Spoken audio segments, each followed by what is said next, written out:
你相信这个世界上有鬼吗？欢迎收听由冥界录音室为你演播的民间恐怖故事。你有没有听说过那些带着诡异故事的房子？那些房子里或许有些东西被永远留了下来。今天的故事就从一面镜子开始。一个普通的中国家庭因为工作的原因举家迁往日本，看似平凡的生活却在搬入第一间房子后逐渐被灵异事件侵蚀。你是否想过那些午夜梦回时的压迫感，那些在黑暗中注视你的目光，或许并不仅仅是你的错觉。今天我将带你走进一个被恐惧笼罩的故事，一面看似普通的镜子究竟藏着什么秘密？那位白衣女子又为何一次次出现在梦中？午夜的街道，东京的灯光映射在窗户上，像是流动的星河，晃得人眼睛发花。楼主搬家的第一晚就对这种夜晚感到格外陌生。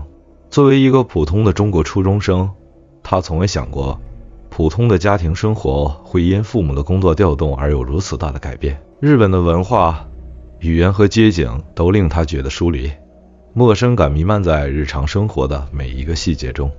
楼主一家和其他普通人家没什么不同，父母为事业奔波，他和弟弟则努力适应新的学校和环境。他们生活并不富裕，但也算安稳。只是这种安稳的日常却从第一天搬入新居时就隐隐多了一层挥之不去的阴影。那是个再普通不过的住宅区，房子看起来干净整洁，户型合理。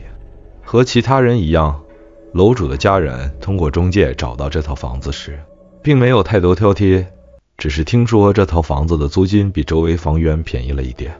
他们以为自己捡到了便宜，却不知道真正的故事才刚刚开始。楼主搬家的那天正是日本的梅雨季节，空气湿朗，房间的墙壁似乎也浸润着潮湿的气息。楼主刚一踏进新家，就有一种说不上来的不适感，像是有什么东西在暗中注视着他。他甚至能感到冷风从走廊里吹来，却找不到风的来源。他环顾四周，房间的一切看似平常，但总有种让人喘不过气的压迫感。尤其是洗手间的那面镜子，它镶嵌在洗脸池上方，光滑干净，却有些不合常理的突兀。镜子只能照出人从胸口以上的部分，镜框的边缘略显陈旧，像是经历过许多岁月的磨砺。这镜子两侧还有几个嵌入式的小储物格，里面空空如也，但楼主却有种奇怪的感觉，这些储物格并不是空的。是不是自己想多了？楼主安慰着自己，也许是看过的恐怖片太多，才会对一面普通的镜子产生这样的不安。他没把这股莫名的恐惧告诉家人，而是选择忽略。但随着夜幕降临，那种不安却愈发强烈。第一晚，他躺在崭新的床铺上，窗外的小雨打在玻璃上，发出滴滴答答的声音。楼主试图闭上眼睛，却发现自己的神经紧绷得像拉满的弓。半梦半醒之间，他听见耳边有微弱的低语声，像是从镜子的方向传来的。猛然睁开眼，房间里一片漆黑，只有洗手间的门微微敞开，里面的镜子似乎在黑暗中反射着一抹模糊的光。可能是心理作用吧，楼主轻声自言自语，但他的手已经不由自主地拉过被子，盖住了头。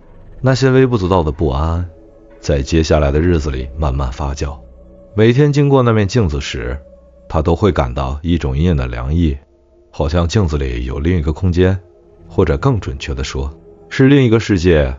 随着时间的推移，这种恐惧开始侵蚀楼主的生活，他变得焦躁，开始养成新的习惯，睡前必须听一些轻松的故事来安抚情绪。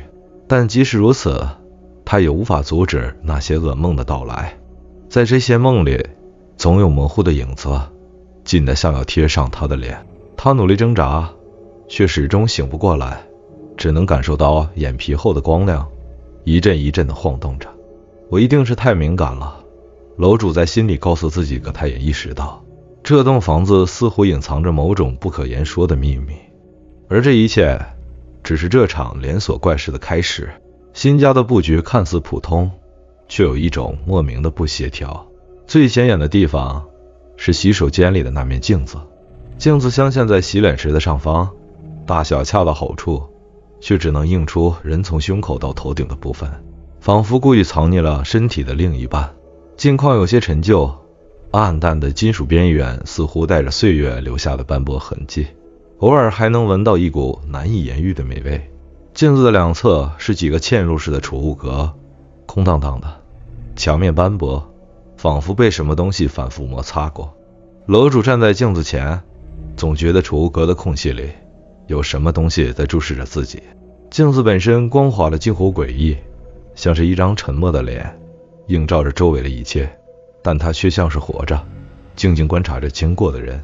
楼主对这面镜子的恐惧来得莫名其妙，说不上理由，但每次经过镜子时，他都感觉被冰冷的视线盯住。他甚至想过把镜子用布盖住，却又怕自己激怒了什么。他试着说服自己，这是因为恐怖片看得太多，可那股压迫感始终挥之不去，仿佛镜子中潜藏着某种隐秘的黑暗。恐惧的阴影渐渐侵入楼主的日常生活。刚搬进来的第一个晚上，楼主就做了一个极其压抑的梦。梦里，他躺在自己的床上，周围一片漆黑，但房间的角落里似乎有个模糊的身影，正在一点点靠近。身影的动作极其缓慢，却带着某种无法抗拒的压迫感。他想要喊叫，却发现自己发不出任何声音，身体也像是被定在了床上，只能眼睁睁地看着那个影子越来越近。醒来后，房间里一片寂静，但耳边仿佛仍然回荡着梦中的低语声。他的神经高度紧绷，连闭上眼睛都不敢，仿佛一闭眼就会再次看到那模糊的身影。更诡异的是，每当他试图平静下来闭眼时，总感觉有一道亮光从镜子的方向闪过，像是有人拿着手电筒对着他晃动。可是他睁开眼时，四周漆黑一片，只有镜子映出微弱的月光。这样的梦开始变得频繁，每晚他都会在噩梦中惊醒，梦中总是有类似的身影靠近，无法呼喊，无法挣脱。他渐渐开始害怕入睡，甚至用听故事的方式来助眠。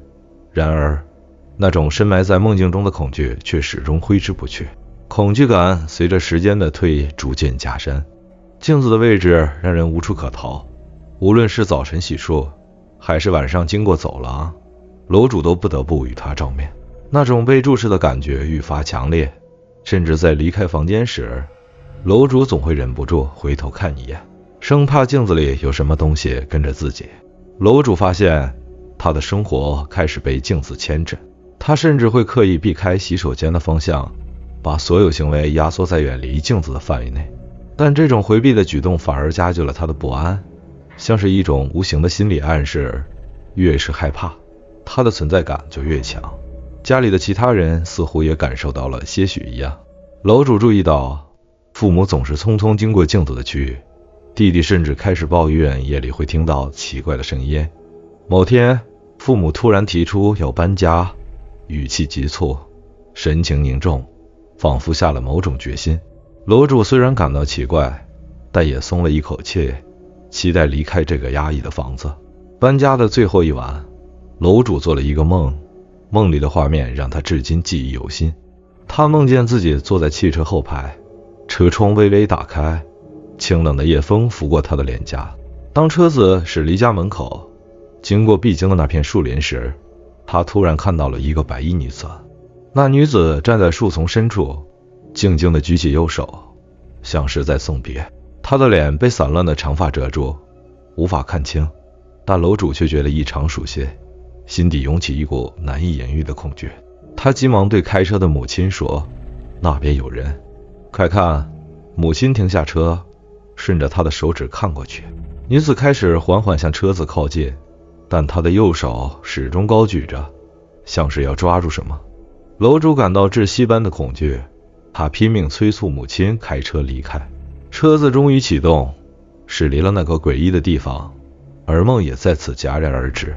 几天后，楼主和家人搬入了新的住处，但那个梦和那面镜子的阴影却始终像一道伤疤，刻在他的记忆深处。搬到第二个家后，楼主原以为一切可以重归平静。这套新房子比之前的住处宽敞现代，采光良好，家具干净整洁，似乎是个更理想的居所。然而，楼主始终无法摆脱那种隐隐的压迫感。虽然已经是全新的环境，但他总觉得空气里似乎仍弥漫着一股寒意，像有看不见的眼睛注视着他的一举一动。更让楼主无法释怀的是那面镜子，那面诡异的镜子竟然被父母带到了新家，重新挂在了洗手间的墙上。镜子在新的环境中显得格外突兀，它不再像是一件普通的家具，而更像是某种命运的诅咒。楼主站在镜子前，总觉得自己的影子有些不对劲，甚至有几次他恍惚地觉得镜子里多了一道模糊的轮廓，匆匆一闪而过。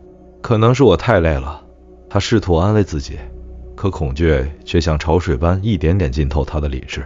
有一天晚上，楼主独自在家，父母和弟弟临时外出，他为了打发时间，在厨房一边做饭一边用手机看剧。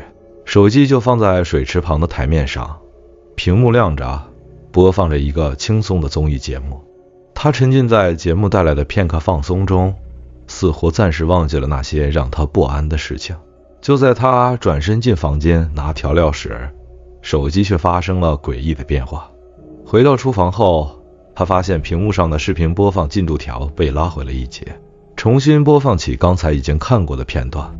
楼主皱起眉头，点开屏幕确认是不是网络出了问题，但视频加载很流畅，根本没有重新缓冲的痕迹。更奇怪的是，他感觉那段被重复播放的内容，背景音乐变得低沉拖沓，原本欢快的语调突然带上了一丝异样的冷意。楼主心头一阵发紧，似乎有种无形的力量正在以这种方式向他传递某种信息。他关掉手机，试图平复自己的情绪，但耳边似乎仍回荡着刚才那诡异的音乐。他抬头看向洗手间的方向，镜子的轮廓在门缝间若隐若现，像是在注视着他的一举一动。这一事件让楼主开始重新思考自己的噩梦，回想起第一次搬家时梦见的白衣女子，以及那种熟悉却无法解释的感觉。他突然冒出一个可怕的念头，镜子和这些梦境之间是否存在某种深层的联系。几天后，楼主做了另一个梦，梦里他站在洗手间的镜子前，却发现镜子里的自己有些异样。镜像中的他没有表情，眼神空洞，而身后多了一道模糊的白色身影。那身影缓缓靠近，长发垂落，脸部隐没在一片阴影中。楼主试图转过头去看，但无论他如何努力，头部都像被定住一样无法动弹。醒来时，他发现自己全身冷汗，双手冰凉。他试着回忆梦中的细节，却越想越觉得那白衣女子的轮廓与他之前梦中的树林女子有几分相似。最可怕的是，他记得梦里女子靠近镜子时，镜面出现了细微的裂痕，像是一道无形的伤口，渗透出无法言喻的黑暗。楼主的恐惧感与日俱增，每次经过镜子，他都会不自觉地屏住呼吸，仿佛镜子里随时会有某个东西跳出来。他开始变得神经质，总觉得家里不再是安全的庇护所，而是一场噩梦的延续。然而，这种恐惧并未让他完全丧失理智，反而激起了他强烈的求知欲。他开始搜索关于镜子灵异事件的资料，试图找到这面镜子的真正秘密。但那些只言片语的民间传说并没有给他明确的答案。随着诡异事件的累积，楼主的内心逐渐被一种无形的压力侵蚀，他无法确定自己经历的究竟是现实还是幻觉，而那种将恐惧深埋在日常细节中的感觉，令读者感同身受。镜子成了他生活中无法摆脱的阴影，也成了读者心中挥之不去的悬念。然而，这一切还只是开始，真正的恐怖正一步步向他逼近。第三次搬家后，楼主搬入了一个更大的公寓，与哥哥分住两侧。房子的面积虽然更宽敞，但却让人感到冷清和疏离。两人性格都比较独立，房间的门几乎常年敞开，但彼此间的距离感仿佛也因为这宽敞的布局而更加显著。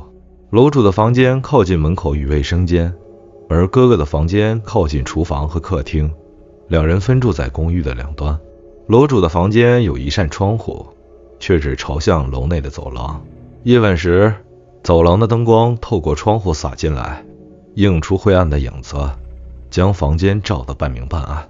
这种光线并不带来安全感，反而像是某种窥探者在暗中注视着一切。深夜里，楼主常能听到走廊传来隐约的脚步声，尽管他告诉自己这是其他住户的声音，但总觉得那些脚步声停留的时间太久了，就像是在窗外伫立不动。他尝试拉上窗帘，但每当路过那窗子时，隐隐觉得有股冰冷的气息从缝隙中渗透进来。某个深夜，楼主像往常一样早早上床睡觉，然而凌晨3点左右，他忽然从梦中惊醒，感觉身体被一股无形的力量压住，无法动弹。耳边传来低沉的嗡鸣声，眼睛虽然睁开，却只能看到天花板一片模糊的阴影。他想喊，却发不出声音，喉咙像被什么堵住了一样。他努力挣扎，想摆脱这种窒息感，但却发现视角突然发生了奇怪的变化，仿佛他的意识被抽离了身体，移到了楼下的大堂。视角像是一段监控画面，俯瞰着公寓1楼的电梯区域。楼主家住13楼，而大堂共有4部电梯，其中2部直达高楼层的电梯位于右侧。此时，大堂的一侧灯光明亮，另一侧却被黑暗笼罩，尤其是后门附近，漆黑的连轮廓都无法分辨。突然，在那片浓重的黑暗中，有一个模糊的影子慢慢浮现出来。它的轮廓是人形，但整个身躯被厚重的黑烟包裹着，烟雾在它周围翻滚涌动，甚至吞噬了周围的黑暗。那影子静静地移动，像是在寻找什么。楼主屏住呼吸，感到一阵彻骨的寒意，尽管他只是旁观者，却觉得自己被那影子盯住了。黑影在右侧电梯附近徘徊了一会儿，电梯门随之打开，黑影停顿片刻，随即消失在电梯中，仿佛被吞噬了一样。视角突然一晃，楼主猛然惊醒，发现自己仍然躺在床上，全身僵硬，心跳如来。他试图安慰自己那只是一个噩梦，但梦中的画面真实的让他觉得自己亲身经历了一切。几天后的一个夏夜，天气闷热无比，楼主为了省电关闭了空调，打开窗户想让风进来透透气。夜风带着一丝凉意吹进房间，他觉得格外轻松，早早的入睡了。然而这一夜，他又做了一个更加恐怖的梦。他梦见自己被女人的怒吼声惊醒，声音撕裂般的回荡在房间里。他猛地睁开眼，看到房间被外面的光染成了一片血红，他感到一阵心悸，随即转头看向窗户，窗外站着一个白衣女子，她披散着头发，双眼怒瞪着他，表情扭曲的想要撕裂一切。女子张大了嘴巴，发出刺耳的嘶吼声，声音在走廊里不断回荡，震得他耳膜生疼。他惊恐的想要逃开，却发现自己无法动弹，连呼吸都变得艰难。女子的脸越靠越近，隔着窗户玻璃，她那双空洞的眼睛死死地盯着楼主，像是要把他的灵魂吸进去一般。楼主拼命挣扎，终于从梦中惊醒，他大口喘着气，心脏快要跳出胸膛。冷静下来后，他突然发现窗帘被掀开了一角，窗户微微开启着，而他明明记得睡前已经关好了一切。那股冰冷的气息再一次弥漫在房间里，让他不禁打了个寒颤。最让他毛骨悚然的是，那白衣女子的面容隐隐与第一次梦中树林里的身影重叠起了。她似乎一直跟随着他，穿越了时间和空间，从未真正离开。这一切让楼主的理智开始崩溃，他无法分辨梦境与现实的界限，也无法解释那些诡异的细节。这面镜子，这些噩梦，那个白衣女子之间究竟有什么联系？他感到自己正在被某种未知的力量牵引，走向更深的黑暗。更可怕的是，他逐渐意识到，这一切可能并不仅仅是巧合。楼主无法忍受连续不断的噩梦和灵异事件，决心找到这些恐怖经历的源头。他回忆起搬家前后那面不安分的镜子和每次梦中的白衣女子，开始在互联网上搜索有关灵异镜子的相关信息，试图寻找答案。偶然间，他发现了一个日本事故物件查询网站，这个网站专门记录日本惊人凶宅的详细信息，包括曾发生的事故、死者的背景，甚至附带新闻链接。他抱着试试看的心态输入了第一间房子的地址。当搜索结果跳出来的那一刻，楼主感到背脊发凉。页面上显示着一个令人窒息的记录，那间房子曾是一处凶宅。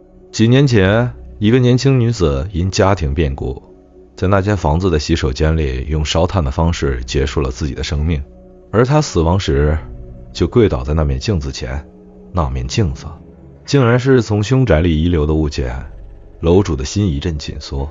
此刻他才明白，那面镜子绝不仅仅是普通的家具，而是某种灵异现象的媒介。从第一间房子开始，这面镜子就如同一个看不见的诅咒，将白衣女子的幽魂牢牢地绑在了他的身边。楼主回想起自己每一次的恐惧，每一场梦境，那白衣女子的形象逐渐清晰。她并非恶意而来，而是想通过镜子传递某种信息。然而，楼主的恐惧和逃避让这一切变得更加复杂。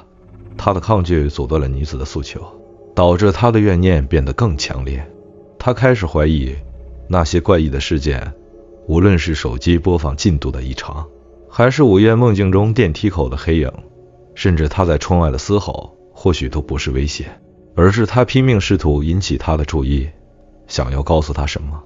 楼主突然感到一种莫名的愧疚，他想起梦中镜子的裂痕，那似乎象征着他渴望挣脱镜子的束缚，但始终无法如愿。他到底想让我做什么？一个寂静的夜晚，楼主再一次进入了梦境。这一次，他发现自己站在一个昏暗的房间里，四周空荡荡的，只有那面熟悉的镜子矗立在中央。镜面泛着幽幽的冷光，周围环绕着淡淡的白烟。镜子中出现了白衣女子的身影，但她不再像以往那样可怖。她的脸庞依旧模糊，但气息中多了一丝柔和。女子静静地站在镜子里，举起手指向一个方向。楼主顺着她指引的方向走去，发现了一本泛黄的笔记本，上面写满了日文的文字。他捧起笔记本，仿佛听到女子低声说道：“请帮我找到家人。”醒来后，楼主立刻联系了一位懂日文的朋友，翻译了笔记本中的内容。果然，那是女子在生前记录的心声。她希望自己的亲人能知道她的死讯，尤其是一位远在他乡的哥哥。她的怨念来自于她生前的孤独和绝望，而她死后唯一的愿望就是让亲人知晓真相。楼主通过网站和新闻报道，辗转找到了女子的家人。